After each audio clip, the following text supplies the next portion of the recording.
No, very disappointing. I mean, that's stating the obvious. Would have liked to start the series on a positive note. There's a few learning opportunities for us to take from this test. As I said in the post-match now that our bowlers were really good in this series, or this test match. Both teams were 150, 160 for 5 in all 4 innings. So it shows there that the learning that we can take is just to make sure that we're a bit more ruthless to their tail. If you look at them, how they did it, once they got through the first 7 or 8 batters, it was pretty easy to get through the tail. So learn from that, and also just take a bit more responsibility with the bat once you have an opportunity to get some runs. But I'm really proud of the character. As I said as well, that most teams that you play in a test match, when you get onto a position of strength like that, the team rocks up on day 4 and you bully them the whole day. So great to see the fight from our bowlers yesterday, bowling Australia out for 200 odd, and then not a great start with the bat, but then once again great character from the young guys just to start their series off really well, and that will do them very well for this series. From where you were standing at the incident yesterday, what happens? With my towel on. Yeah, no, what was said as well? Yeah, I don't know, I just heard the commotion and just went outside and just asked David to go into his dressing room because it needs to stay on the field. When you're chirping each other, it doesn't need to go any further than that. Were they still chirping each other from an incident that happened on the field? I think it's pretty obvious, the video. Yeah, so, but once again, I think it's, for me, if you chirp each other, it's always on the field. And there needs to be boundaries within that. Any of the sledging on the field or any of the comments in that commotion cross the line? I think both parties, they would, from what I've heard, there was a lot of personal stuff being said. Don't know to what matter. That's obviously what made it go off the field. Yeah, so if you are, and that's us included, if you want to go personal, then it needs to stay on the field. Is the relations between the two teams now, we've seen this before, pretty bad place? Look, as I said before this series, every single match that I've played against Australia, you expect it. So I'm certainly not sitting here complaining about it. It's the way that we play our cricket against them, we expect it. So for me, that's not a surprise. It's just normal day business for us. Two teams trying to bash it out. Disappointing to see how that unfolded yesterday, but we expect a tough series and we look forward to the battle. There's not many days to go before the series resumes in PE, so do you at some point sit your team down and say, don't let stuff like this become a big issue, don't get distracted, or do you use something like this as kind of motivation? I don't think the team needs more motivation than to beat Australia. They're a very strong team. Yeah, but for us it's just really important to play our cricket in the way that we feel we need to beat Australia. And whatever that will work for different personalities, whatever brings the best out of you, that needs to come out of you. So yeah, it's a nice opportunity for us to, as I said, learn from the mistakes that we made, but also to stand up and compete against Australia. Faf, you mentioned the difficulty handling the Australian tail, and obviously, judging by how destructive Mitchell Starc was, you must be hankering for a guy like Dale Steyn to come back. Yeah, I think there was a real difference in, you can see the skill with the reverse swinging ball. We've Rabada and Starc were the two standouts when it comes to reverse swing. Every time KG had the ball in his hand, it looked like he can take a wicket at any stage, and the same thing with Starc. So obviously it's one bowler in each team has got the potential to do that to the tail, but as you rightly say, Dale is one of those guys that are very deadly with a reverse swinging ball. But I mean, Dale's not available for us right now, so we've got to make sure that the guys that we have, we find ways to eliminate the tail a lot quicker, even if it was not necessarily a roll run scored.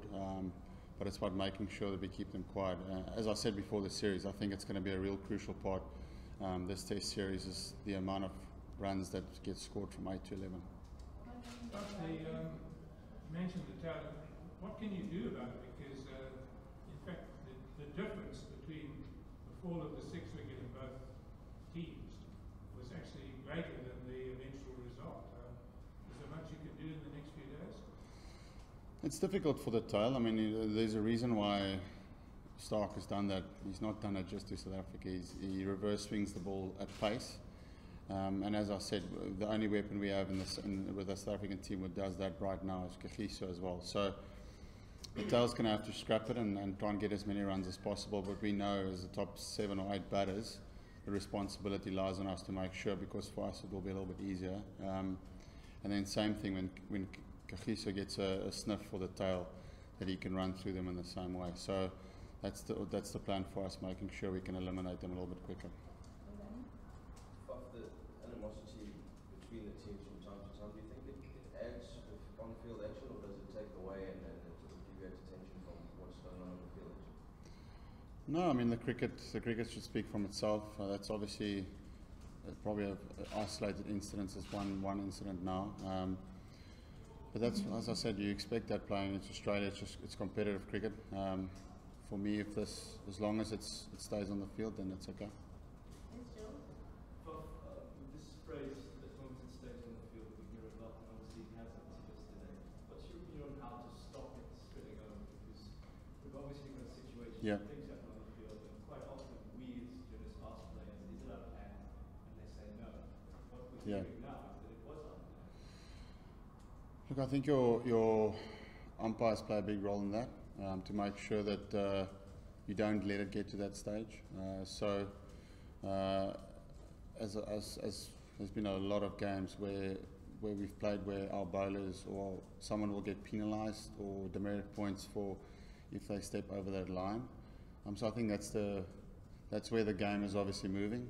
The old days of say what you want and do what you want, I don't think it's there anymore with all the TV and stump mic and stuff like that now. So yeah, it's I suppose to answer your question, that lies with how they handle what's happening out there on the field. It seems to me that players don't seem to want to say that it's gone out of hand. I don't know if you feel you guys are being scaredy cats or whatever it is. I mean, Aiden yesterday said nothing on the field about that. But clean games, personal stuff. No, but as I say many times, I play cricket expecting that. If I play against Australia and I don't hear that, then I'm disappointed. So, no, for me that's part of the game. To answer your question, it's just I don't decide where that line is. And it's the last one. Time to well, Chris. Faf, another heart in the mouth moment, Aiden Makram, but he did get across the line finally. Quite some relief from you guys in the changing room. That was a brilliant knock. It says a lot about his character once again. Went through a little bit of a tough stage through the one days against India, and you can always judge a guy how he stands up in big performances. The run out between him and AB would have been weighing on his mind, and I was out there with him, and obviously from an Australian cricket team point of view, they were trying to put pressure on to making sure that was something that should weigh on his shoulders, and to get through that says a lot about a young guy. Just the belief that he has in himself, and we know the talent that he has as a batsman. So it's great to see him playing a fantastic Test 100. Have you ever taken a run to David Warner then? Oh, David's a good fielder, so I mean he's run me out a few times as well. So it's difficult to say. I'm probably the last guy to talk about run-outs. Have you had a chance to have a chat with Quinton since the incident? Maybe just broadly, how is he going? Do you have any specific results from? No, Quinny's fine. I don't think you get a reaction out of Quinton anyway most of the time. So when you look at him now, it's like nothing happened. Have you ever get that sort of intense on him? There's often talk of leaving the field once it crosses the line. Have you ever seen anything like that? Probably not. I'm not sure. I haven't personally involved with it. But yeah, is what it is. Who did you regard as the instigator in that altercation? Secondly, you sort of talked about personal stuff on the field. Do you find that acceptable if it stays on the field? There's a suggestion that there was a comment made Yeah, I mean, as I said, I wasn't out there in the middle. All I've heard, there was a lot of personal stuff on the field already, to and from. Who started it? I don't know. Yeah, so if it was happening on the field, it probably should have been nipped in the bud on the field already. And the fact that it spilled over after the field shouldn't happen. Faf, did everything start with the run out, the AV run out when David Warner started like shouting things at Aiden, and then also how did you guys feel about Nathan Lyon walking in, dropping the ball? As I said, it's expected. It's not anything out of the ordinary for me. We certainly don't complain about it. It's big men playing competitive sport. So yeah, I didn't even see the footage of Lyon dropping the ball on AB until this morning. So it's not like it was anything extra for us. We just play. Obviously, Australia they were on top for most of the game, and when you're on top, generally those things happens to you more as a team.